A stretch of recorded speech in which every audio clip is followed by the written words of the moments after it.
Hi guys, Ms. Shouter here. We're back with more of The Terrible Two by Jory John and Mac Barnett, illustrated by Kevin Cornell. We were on chapter 24, so let's get started. Chapter 24, Yanni Valley Science Letters Academy. It has been 119 school days since our last prank.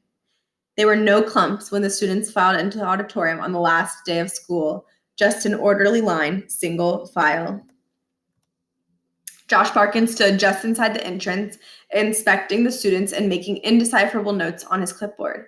Everything appeared to be in order, but when Miss Shandy's homeroom took their seats, 2 students were missing.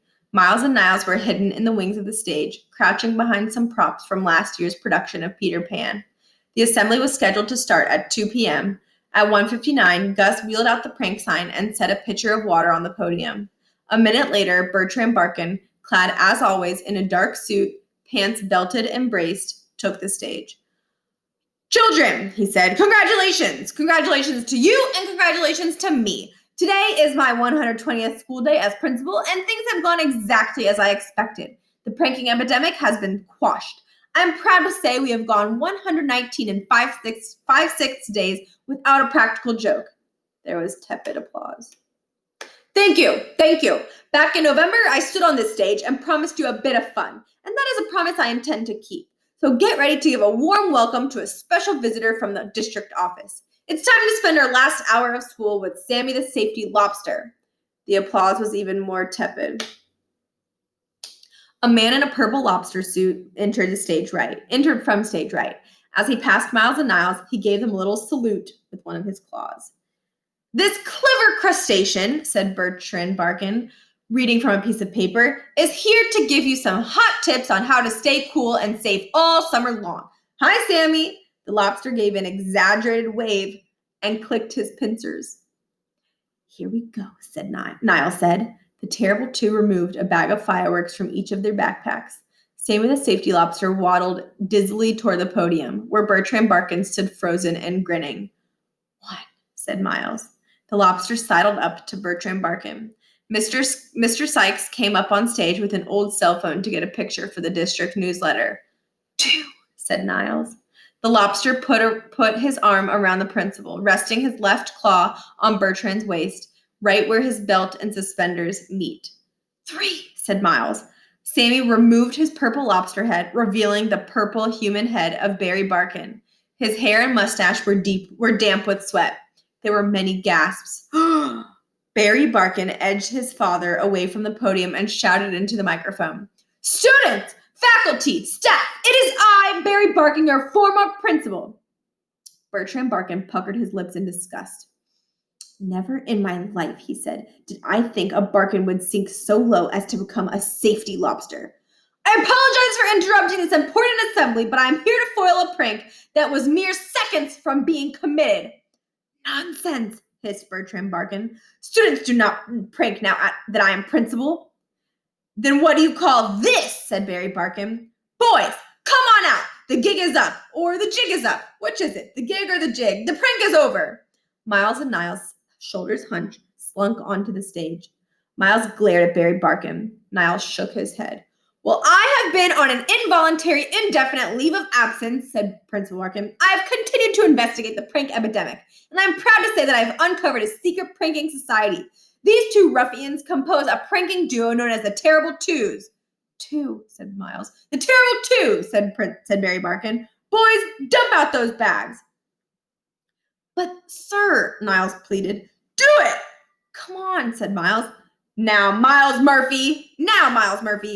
Fireworks spilled forth onto the stage. Well, said Holly, sitting in the audience. "Look at those samizdachiks. Fireworks at a safety assembly! It's diabolical!" Meanwhile, at his place 2 paces from the podium, Bertrand Barkin's face had taken on a fuchsia tint of its own. "There are some who doubted my ability to sniff out pranks," Barkin continued. "To them, I say, I have a principal's nose, and I also say, can I please have my job back?" Bertrand Barkin could feel he was losing the room. A reptilian cool came into his eyes. Softly, he cleared his throat. Barry Barkin turned and looked at his dad.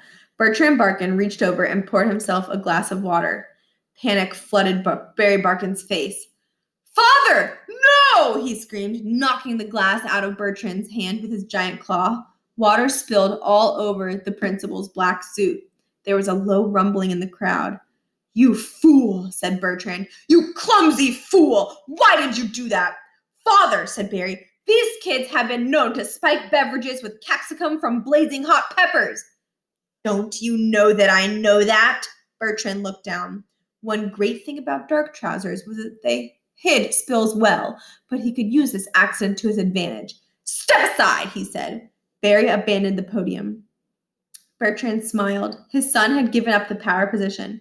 He looked at the stage, a sweaty man in a headless lobster suit and a pair of exposed pranksters.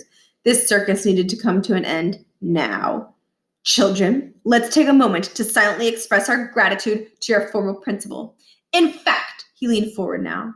Let's take a 2-minute moment of silence to honor him for the good work he did when he was the head of this school. 90 seconds was all it took to suck the excitement back out of the room. If only my son had done his job when he had it, he might have never lost it, Bertrand Barkin said. Still, we can be glad he stopped this practical joke in its tracks. The assembly obviously is canceled. You will return to your classrooms and clean out your desks. Then you will clean the tops of your desks, and then you will clean the bottoms. But first, this prank foiled, it gives me great pleasure to turn over the final number on our prank sign. Bertrand Barkin sneered at the two boys on stage,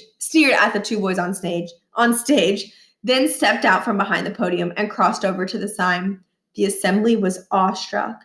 Every girl and boy, man and woman in the crowd could not believe what they were seeing. Principal Barkin's pants fell apart, said Stewart, and fell down. Miles and Niles smiled, but Barry Barkin was the first to laugh. Barry Barkin's laugh was loud and warm and deep, and it was joined by snickers, snorts, and guffaws from the students of Yanni Valley Science and Letters Academy, and most of the teachers too, including Miss Shandy, who may have laughed the loudest. Bertrand Barkin turned a wild eye on his son, and then on Miles, and finally on Niles. He couldn't figure out what had happened, or what was happening, or what to do next. For the first time he could remember, things were out of control. His face was the color of a field violet. So much for Principal Invincible, said Holly, loud enough for him to hear. Bertrand Barkin waved a wild finger at the auditorium. I'll be revenged on the whole pack of you, he shouted. Then he ran off the stage, the pieces of his pants trailing on the ground behind him. Watching his father go, Barry Barkin said quietly, so only Miles and Niles could hear, You are dismissed. Chapter 25. Barry Barkin, former Principal Barkin, was now acting Principal Barkin. Tomorrow, at an emergency meeting of the school board, he'd be fully reinstated. For now, he was happily engaged in one of his favorite principal duties, overseeing after-school detention. It was 3:30 p.m., and the last day of school had just ended, and today there were only 2 students in detention. You know who they are. Miles and Niles sat side by side, surrounded by empty desks. Acting Principal Barkin was at the head of the class with his feet up. He tossed a spool of wash-away thread to Niles, who caught it. Amazing stuff, said Acting Principal Barkin. You weren't terrible at sewing, said Niles. Sewing and pranking, that's 2 projects I'd call successful. Acting Principal Barkin pulled out a notebook from his acting principal pack and made some notes. That's a good point, Niles. A very good point. Miles checked his watch. Principal Barkin, we don't actually have to stay for detention, do we? Of course you do, said Barkin. You're pranksters.